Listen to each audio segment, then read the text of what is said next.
We have already seen America's Congress prepare to Trump-proof the presidency in order to stop it from pulling out of NATO if the president was to try to pull out of this alliance that we've been a part of since its founding during the start of the Cold War in a late night decision. I don't know if you guys remember during the Trump presidency, but there were a lot of late night, middle of the night decisions where not a lot of people were informed, and it started to get implemented. I think the greatest example of this would be where Trump announced in the middle of the night after a call with Erdogan, the president of Turkey, that he was going to withdraw from northeastern Syria.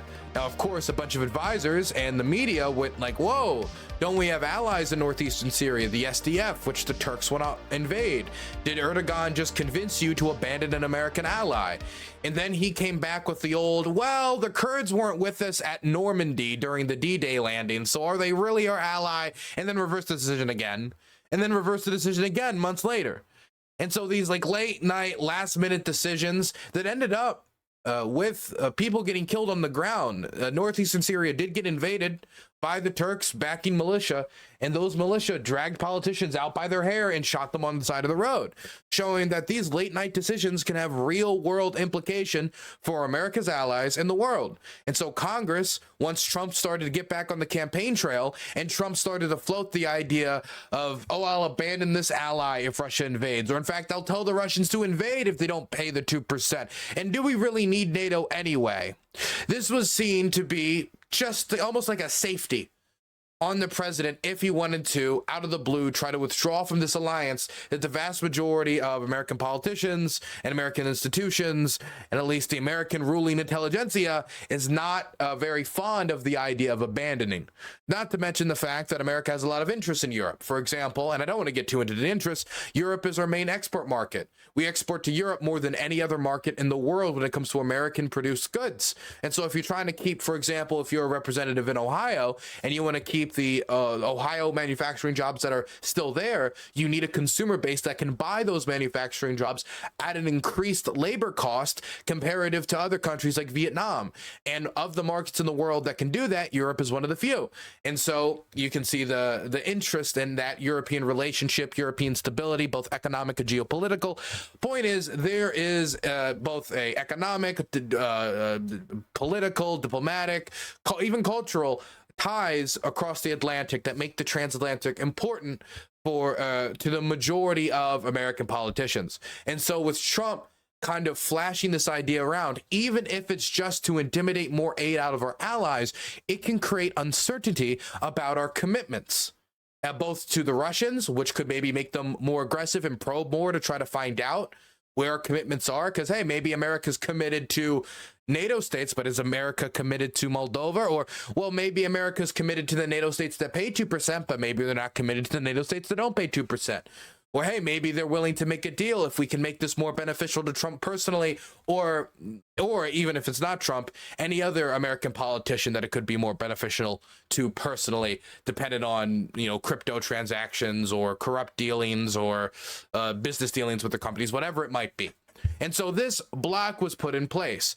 Now, there are others that say this is not enough. For example, the president could technically, while in office, just choose not to send an ambassador to NATO, crippling our relationship with them. The president could decide through the executive branch to start cutting finances to NATO. The president could decide, because even though Article 5 of NATO does state that one NATO nation attacked, the other ones have to come to the defense, that's what creates collective defense. That's what creates such a strong deterrent that has protected all of these NATO countries from direct attack by another country, because they know they get that collective defense. It still has to be triggered by the government. After 9/11, technically, all of the governments that were treaty bound, honor bound to come to our aid, and they did, could have just not done it.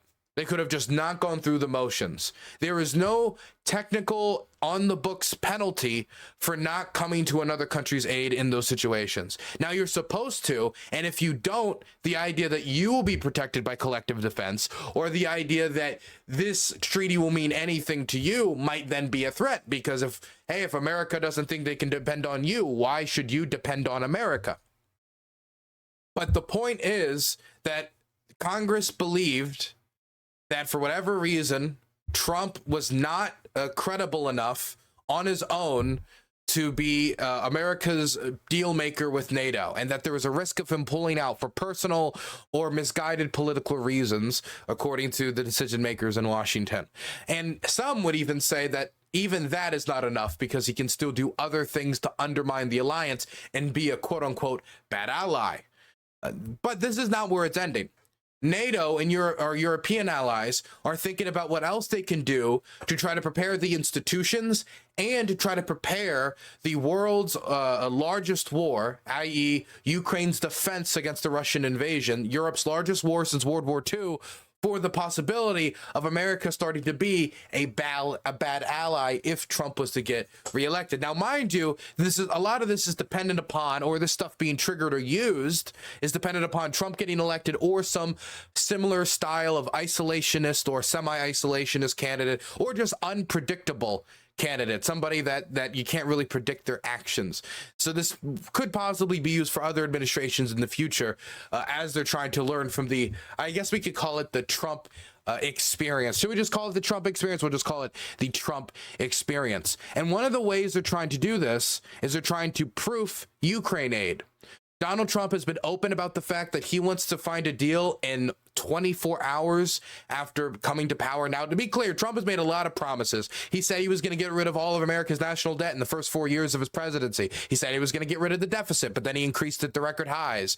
He said he was going to do many, many, many things, the vast majority of whom they did not deliver on. For example, it was not that just Trump was going to build the wall. It was also, if you guys remember the 2016 campaign, it was that Mexico was going to pay for the wall. Mexico was going to pay for it.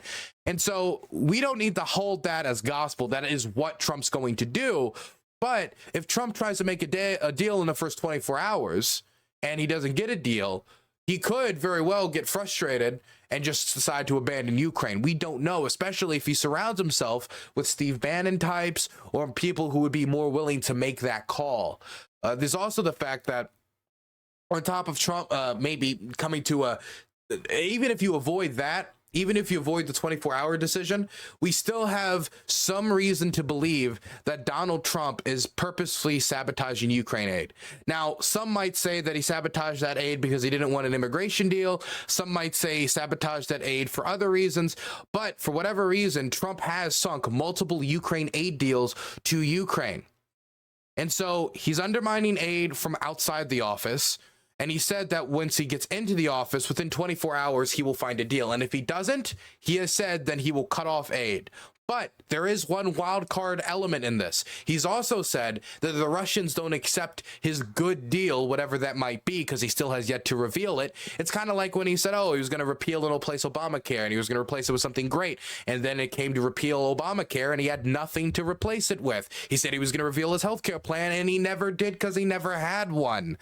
I do feel that this is probably similar, but whatever deal he cobbles together and pushes through, if the Russians don't accept it, then maybe he'll double aid to Ukraine. That's something he said. But Trump says a lot of things, so it's impossible to know. So Ukraine and the rest of Europe and all of Ukraine's allies are trying to think of a way to Trump-proof Ukraine aid. Now, of course, they cannot make it so the United States has to send aid to Ukraine. They have to. They can't force that under a Trump presidency. But what they can do is they can take the structures which the American administration, specifically Mark Milley and Joint Chiefs of Staff head Mark Milley, and I believe it's Secretary of Defense Lloyd Austin, they made this coalition, let me call it here. Yes, the Ukraine Defense Contact Group, which this was started very early on, and it was meant to get a bunch of different countries together that support Ukraine and to coordinate aid for them. And this does not just include NATO countries, it also includes 20 countries that are formally outside of the NATO alliance. So this is not just a NATO-centric coalition to support Ukraine. This is also, even though it's mostly dominated by NATO countries, there's also countries outside of that are supporting Ukraine as well in this contact group. But what the contact group does, they have meetings in Munich, they have meetings elsewhere, they have people call in digitally, is they try to find different ways to support Ukraine in a meeting every few months. And through this contact group, tens and tens and tens of billions of dollars of support to Ukraine has been facilitated and sent. And so what Jens Stoltenberg, the head of NATO is saying. He is saying, let's take that out of US control and institutionalize it. So we can't just have some presidency come up and say, oh, this thing is stupid. Let's stop all the meetings. Let's stop talking about what we can send to Ukraine. If you were to take it and transfer that power to NATO, transform the formal control over to NATO, then you've institutionalized it. And therefore, no matter who's president in America or who's president in any other country you might want to have handed it over to, Germany, Italy, France, whatever, no one country's immediate political ebbs and flows is going to undermine the long-term strategy of the alliance. At least that's the idea. Now, mind you, this is not something that we have gotten a response from American officials on of whether this is a great idea, this is a good idea. But what we have gotten is some indication that they might be more happy with the idea of European officials, that means a NATO official or NATO table, being officially added to the group. So it's not just these countries, but now NATO as a formal organization would have representation at the contact group. But this is very different. And it feels like the issue we're trying to solve here would not be solved by NATO just having more representation at the group. The issue that this article is addressing, which isn't the only article that these talks are trying to address, the only issue that these talks are trying to address, but one of them, the article is addressing Trump proofing or proofing of any type of populist ebbs and flow candidate that comes in, comes out, but could do a lot of damage. And just allowing NATO to be part of the contact group's conversations would not serve that purpose, because the group would not be institutionalized. The group would still be under the control of the United States, and the group could technically be then abolished by the next American president, be that Donald Trump, be that Robert F. Kennedy Jr., be that Kermit the Frog, whoever that is. If they wanted to, they could demolish that. They could demolish the group. And so while I understand this like attempt to compromise or America wanting to control a larger amount of influence over the organization, America wanting to be the leader on this, if America's political stability cannot be guaranteed, if their support for this initiative could not be guaranteed, then it only makes sense for other countries, and it's stated explicitly in the article that other countries' leaders are worried about this one scenario. Then they need to be ready for that scenario. They need to be prepared for that scenario. You can call it Trump proofing, you can call it instability proofing, you can call it populism proof, you can call it whatever you want to, but I understand America's position, wanting to keep that influence. No guarantee that they'll be able to serve as the foundation, though, and they're not a good foundation for the support. And it makes sense that NATO officials would be asking to transfer control. And let me say, if control is transferred, this would take away a lot of the immediate concerns of a Joe Biden loss or of any future possible political instability amongst the United States. America, no matter if you're Democrat or Republican, wants Europe to take their own security more seriously by allowing an organization that is dominated by majority European states to take control of this, to take leadership of this, would make more sense for their immediate security interests as well. Just saying, let's say we got distracted by, say, a Chinese invasion of Taiwan, or let's say there was some blow up in the Middle East and we somehow got ourselves dragged into it again. Not saying that we should, just say it happens. In those moments, depending on what deals are made between different countries, or if the war is still going on, the war could be reignited, or the Russians could push hard while our attention is somewhere else. And we're the leader of this organization that's supposed to be coordinating this aid, while we could be busy dealing with the separate war that's fresh in our minds, that's got more media attention, could even have more political impact when it comes to the voters, since voters tend to have short attention spans.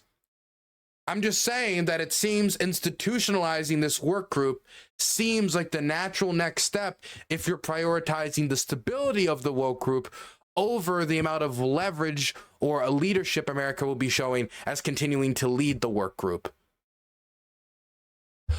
It is kind of disturbing, though, that we're even having to have this conversation about how do we proof this system for what is a possibility of one of our countries just basically tapping out of international affairs as a serious contributor in European security. That is concerning. But that's the reality. That's the current day political reality. That's why I'm an absurdist, huh?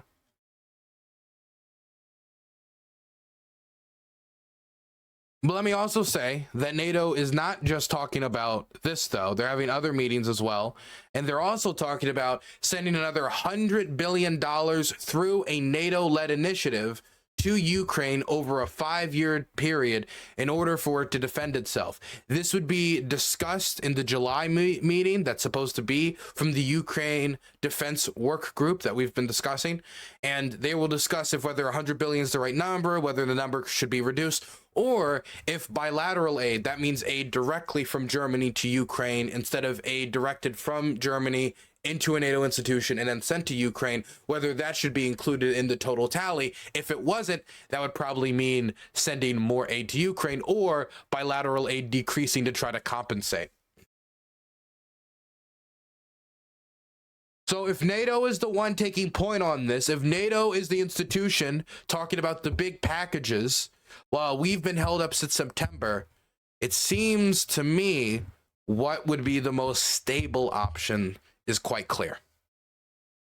But of course, this could all become no issue whatsoever come November if Trump isn't in the White House. But it's better to prepare for externalities, isn't it?